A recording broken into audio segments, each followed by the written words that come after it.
Bonjour et bienvenue dans cette nouvelle vidéo. Aujourd'hui on va voir ensemble la conjugaison du verbe haben, donc le verbe avoir en allemand. Un verbe de base qu'il faut absolument que tu connaisses et que tu saches conjuguer. Dans une vidéo précédente je te parlais des différents temps et je te faisais un tutoriel complet sur les différents temps à connaître en allemand. Si tu ne l'as pas encore vu, je t'invite à aller la voir en cliquant là sur le bouton. Je sais jamais de quel côté il est. Bref, clique sur le bouton et retrouve sinon dans la playlist grammatique sur ma chaîne YouTube cette vidéo sur tous les temps à connaître en allemand.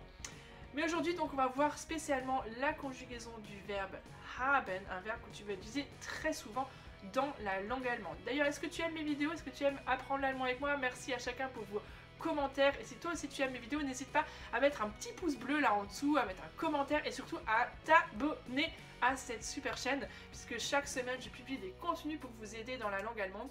Et comme ça, si tu es abonné, tu vas pouvoir recevoir en priorité ces contenus et pouvoir progresser vraiment pour faire de cette année l'année où tu vas enfin débloquer ton niveau d'allemand et progresser à l'oral. Donc on va voir maintenant ensemble la conjugaison du verbe haben en allemand. Alors c'est parti. Haben, on a donc essentiel à connaître déjà, c'est le présent. Präsens, ok? Ich habe, du hast, er hat, wir haben, ihr habt, wir, sie und sie haben. Donc tu remarques, hein, au pluriel, on a wir, nous, et sie, il et elle, et puis aussi le sie, le vouvoiement, quand on vouvoie une personne, tout ça c'est haben. Donc ça ne change pas de l'infinitif, haben. Et puis on a les terminaisons que je t'avais présentées d'ailleurs de manière complète sur le tutoriel des différents temps à connaître en allemand. Donc habe, hast, le E et le ST hein, pour du, ça c'est vraiment classique, on les retrouve ces terminaisons toujours. Et hat, wir haben, ihr habt, sie und sie haben. Donc ça vraiment, il faut que tu le connaisses, c'est la base. Ensuite, au passé composé, puisque c'est ce que je t'explique hein, dans la vidéo précédente sur les temps en allemand, je t'expliquais que globalement, on a besoin du présent et du passé composé pour exprimer tout ce qu'on veut dire en allemand. Il en existe d'autres temps, mais on n'en a pas besoin. On peut très bien s'en passer.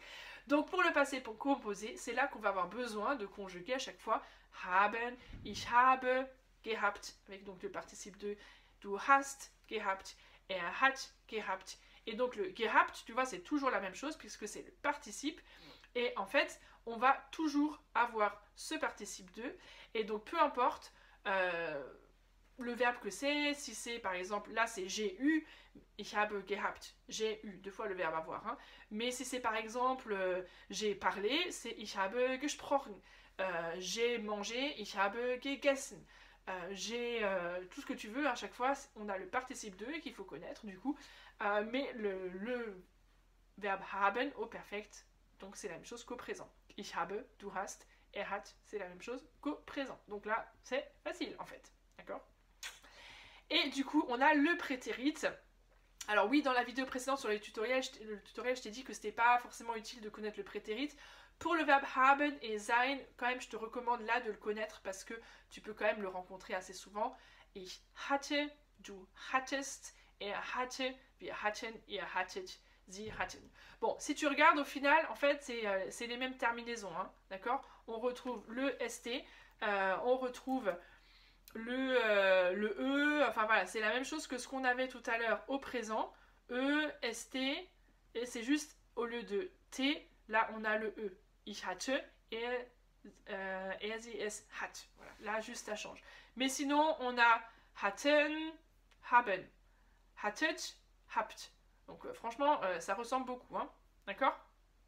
Donc ça, c'est vraiment à connaître ces trois temps pour le verbe haben et je referai une autre vidéo sur le verbe sein pour que tu saches aussi le conjuguer parfaitement. Maintenant, ça c'est très théorique, moi je trouve que ça peut être assez barbant, donc je te propose de le mettre en pratique avec quelques exercices. Ich habe zwei Kinder. Ich habe zwei Kinder. Hast du ein Auto? Hast du ein Auto? Sie hat ja Glück gehabt. Sie hat ja Glück gehabt. Wir haben ein neues Haus gekauft. Wir haben ein neues Haus gekauft. Habt ihr alles dabei? Habt ihr alles dabei? Sie haben morgen einen Termin. Sie haben morgen einen Termin. Voilà, j'espère que cette vidéo t'a plu et que tu y vois plus clair maintenant sur la conjugaison du verbe haben. Abonne-toi surtout à ma chaîne pour bien être au courant quand je publierai la vidéo sur le verbe sein et pour pouvoir continuer de t'entraîner. Et maintenant, à toi de jouer avec un petit exercice.